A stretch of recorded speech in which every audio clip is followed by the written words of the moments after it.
Hi and welcome to RealLife DevTalks, hosted by me, David, and Hannah. We are a software developer couple, which will talk about and exploring technology, career insights, and everyday life. We'll try and share our stories with work-life balance, tips, hobbies, and relationship growths, and other all personal stories we have. So we are hosting episode 4 today, which will be about, we call it Beyond the Paycheck, which is about different ways to have different incomes as a software engineer and discovering the different possibilities you can get. So last episode, we talked about remote hybrid work and on-site, pros and cons. And now we will talk about a whole nother thing. If you are working as a salary job or entrepreneurship on your own, self-employed. And the pros and cons about that. What is your thoughts about that, Hannah? What do you have? So I've always been a salary employee, and I think in the future I would like to find a way for me to have my own business, and I've been thinking a lot about it actually lately. When I was graduated from university, it was kind of a given to me to find a job and, learn the trade and work with people who have more experience than me, I guess. But now I've been working for a couple of years, so I feel like I'm a bit more ready to maybe explore other options. What about you, David? Have you also thought about this? Yeah, I actually, I kind of always had this thought of being self-employed or pursuing entrepreneurship. Since it started when I went to uni. I just noticed that you're gonna have a lot more opportunity. It's a difficult road for sure, entrepreneurship, but you're gonna have a lot more opportunity pursuing that role or pursuing that path than a salary job, depending on what your goals with life is, because it will be a risky road, but it will also give you a lot of opportunity. Yeah, well, I was also just thinking about that because the salary job is so safe, and it can feel a bit daunting to, pursue a path where you don't know how much money you're going to make the next month. That's the thing, because let's say you want to have kids, you need that stable income, or you bought a home or house and you need the stable income, or you even need loans just to buy a home. That's where a job is going to benefit you, but it will only benefit you so far, because it's a linear curve. Like, it will just go very slow, but it's stable. So it really depends on where you're at life, and do you have the opportunity to pursue entrepreneurship. But if you do have the opportunity, I really think, at least from my point of view, it's something you just need to try out in life. And that's where I'm close to be, and we're close to be. At least we're thinking a lot about it and trying to find our path through all of this. I think starting with this podcast, perhaps. Maybe we should jump into like some different ideas that we have been discussing. Maybe that could be interesting for people to hear about. Yeah, that was definitely a summary of the pros and cons with a job and entrepreneurship. This topic is so huge that I think we can just continue talking about it. But one thing we did talk about, for example, with entrepreneurship, if pursuing that, is, for example, app development, creating your own app, maybe subscription based or one payment, or it's something we definitely talk about. Yeah, it's a lot of easy to make solutions that you basically just need to connect together, such as, like, for example, Firebase, or you can use React Native to build your own app and then compile it for iOS or Android. And as a software developer, this is a huge opportunity, because it doesn't really require any upfront cost. If you, let's say you want to build a production site, or you want to build cars, like just an example, it requires a huge upfront cost. It requires employees, it requires a local facility, like it requires storage rooms or machinery, all kind of stuff, which will be a huge cost, which just the average normal person can't do. And that's where in software, I assume you're a software developer or wanna be, you have this knowledge to pursue an app which doesn't require anything, basically just the knowledge to develop it. Mm. Yeah, I think another aspect of that, I guess, as app development, you can also make your own software as a service product, such as websites for specific industries, things like that. Or you can do freelancing with the skills that you are already using in your salary job. Well, wait a bit, because I know you talked about this software as a service. You had an idea, right? So, for example, what you could pursue. Yeah, I just had this idea that you build website templates for specific industries, such as a prefab. When you buy a house, for instance, that you just pick packages, put them together, and there you have a website. That could be something. And we're brainstorming this. We want to pursue this ourselves. Mm. So yeah, we'll see where it goes. Yeah, that's you try things out and then. I think also other things I've thought about are, such as what you have been talking about as well, is like online courses and selling different types of online content. I have never bought an ebook, so I don't know how, but I heard a lot of people could, make some money from that. And that's also an easy way, because it's not easy, it requires work, but there's no upfront cost, which is so great about that. But you made a course, right? Where did you host that? That was Udemy, and it was all free. It only took my time and energy, and made some PowerPoint slides, and I presented it. It was fun. So yeah. Did you make any efforts to market it to? No, so I could have done it either have a YouTube channel and then put all that traffic into the course. I know that's pretty common. A lot of YouTube influencers does that. Have get the traffic from YouTube, TikTok, all social media, and then they upsell it to the course. Yeah, I guess that's also an option. That's almost like a profession, how to be an influencer, right? You just build your own influencer brand, you have your own channels, and then you have sponsorships with different brands, and that's how you make money. Well, we can almost say we're doing it right now. We are doing this is influencer. We're influencing people. That's. Yeah, I just feel like that word has gotten a lot of bad rep. For sure. Yeah, for sure. So I kind of don't want to categorize myself as an influencer. No, we're not influencers. But yeah, it doesn't. Yeah, people make fun of it kind of. But I don't know. I think it's because some people are over the top about it. But yeah, maybe we're not a word. We're podcasters. Yeah. But it's not. Yeah, but I understand what you mean. Yeah. But I think it's something that I know you have said before as well, that there's this huge potential economy, online, where you can produce content and have customers or users that are interested in what you have made. And I think a lot of social media apps, specifically TikTok, you just become a consumer, right?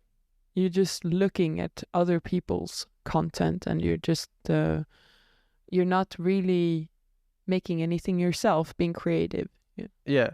And this is where you want to be. You want to be the producer, not the consumer. But we are all default gonna be the consumer, and it's very difficult being the producer. But you want to be in life where you're gonna be the producer, because that's where it's at. And I'm referencing from Millionaire Fastlane by I can't remember his. I'll check it out, but it's a really good book. I can definitely recommend it. His name is MJ DeMarco, and that's a must-read book, because he talks about that. That we're all consumers, and it's fine being consumer, but you probably want to be 20% consumer and the rest producer, because being a consumer is not going to benefit you a lot. You want to be the producer. That's where it's at. Yeah. But it's also like when I started thinking about this and, actually thinking about producing courses and content, things like that, I just noticed how crazy much time it takes to just publish a blog post. Or, I didn't even finish my course. I'm still working on it and I barely got anywhere.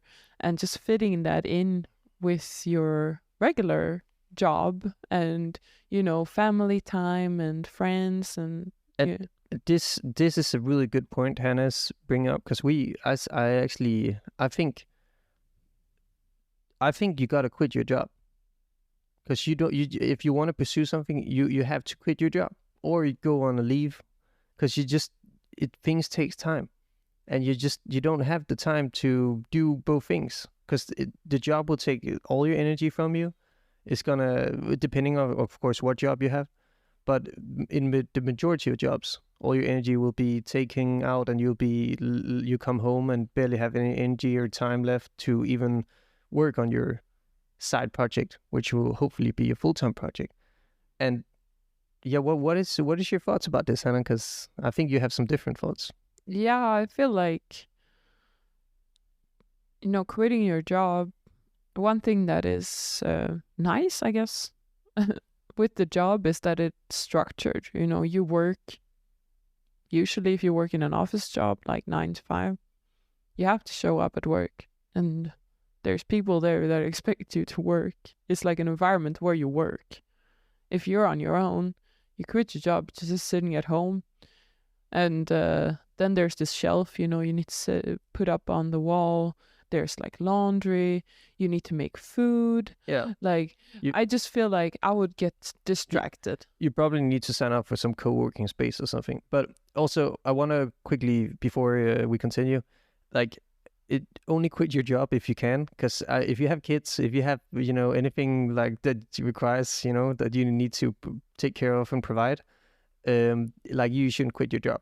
But if you have the opportunity, yeah, do it. But I believe so, at least. Now, I think Hannah got a different point of view, but I believe you should quit your job, because you just don't have the time and energy and to do your business. If that's I think it's different for each person. For sure. Like how they want to do it, and I think everyone can find their own way.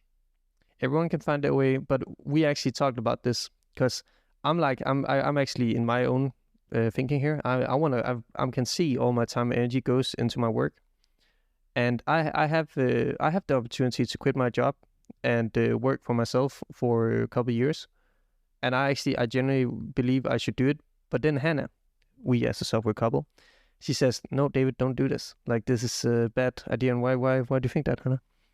I haven't said that you're not allowed to do it. Well, not allowed, but no, okay, no, I didn't say you're not allowed to, but I said, what I'm trying to get out is your ideas and thoughts here. Like, yeah, why do you say, you don't think it's a good idea?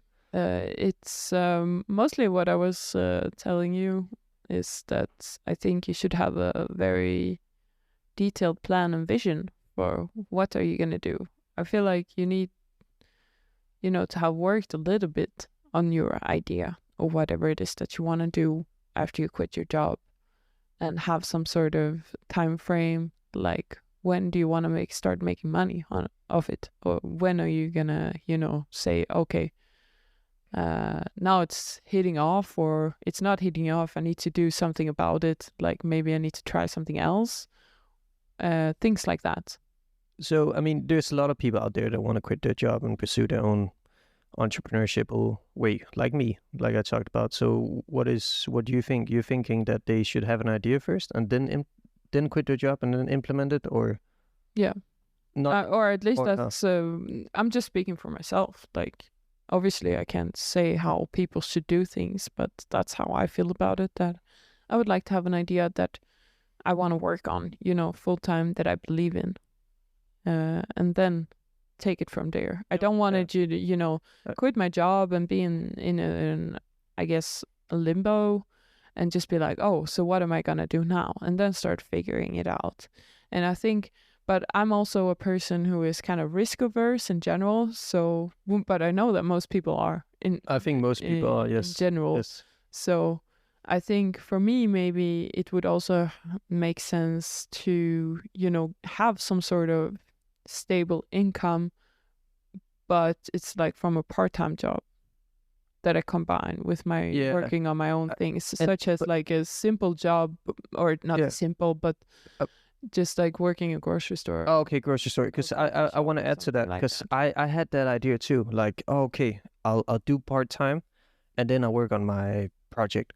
But the thing is, if you do it in software, at least from I found out, you usually are in a team. And it's very difficult for the product owner and your manager and whatnot to distinguish, okay, you're part-time, you can only do so much work, because the work you do in software is not like in a grocery store or barista, you make this amount of coffee and then you go home. In software, it's very abstract. Usually you can't really track it that well, how much like it will overflow usually, and then it will look bad on you. It's very difficult for me to explain, but I tried it for a while and it just didn't work, because you end up working more anyway. I think it's because, or my theory is that it's because you work in a team, and if everyone else works full time, it doesn't work that you're gonna work 50% or 60%, because then you'll just miss the rest of the time, and that will just be a weird flow in the team, I think.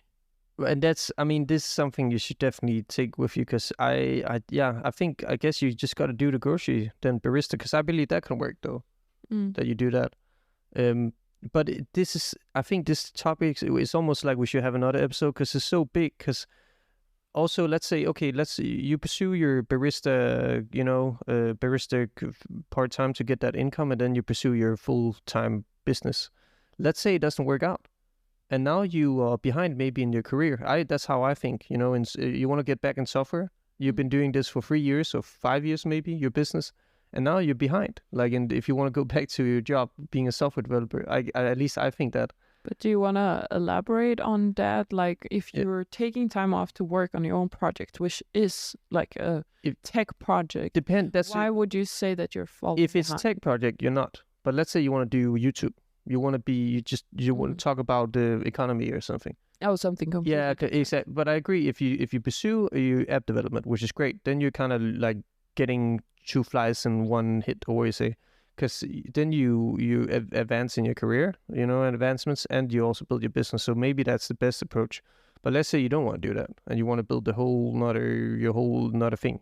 Maybe you even start your own coffee shop. I don't know, But then it becomes difficult, because now you're also quitting, like you're going out of the software career. Yeah, you're pivoting to another area. But I guess to go even safer way, you just start developing your own app or something, because then you can always go back. Yeah, I feel like those times when I've had longer breaks, such as during my leave last year from programming, it is like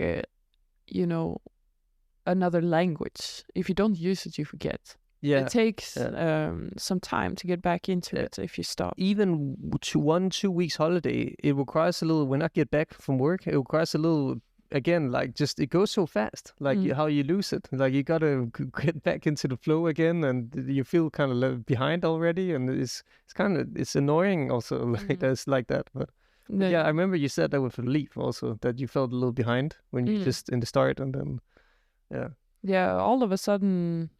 I don't know if it was just my perception of things or that's what actually happened, but I felt like there was just a lot of stuff that happened during those 6 months when I was away on my leave, and when I came back, there was a lot to catch up on in AWS, for instance. Yes, there's so much to talk about with all this that we've now been through. We'll probably make another episode with this. We should do a part 2, because it's such a, I think, important subject, and it's also a lot of people are curious about this, and we're going through this. So I think there'll be a part 2. But for sure, like during this episode, I guess we talked about mostly entrepreneurship and job, the differences and our thoughts about it and what we have been discussing. And I can continue talking about that. Yeah, yeah, you have a lot of ideas there. And also different kinds of options that we have been thinking about. But we also haven't touched upon like these traditional ways of, building wealth, I guess you can call it, which is buying property, for instance, or investing in stocks, which has been discussed a lot with these FIRE movements and things like that. So I think it would be interesting maybe to talk a bit deeper about that in the next episode. So stay tuned for that next week. Yeah, thank you for listening, guys. Thanks. Hope you enjoyed it. Since you come so far, subscribe and follow our channel. See you soon. See you.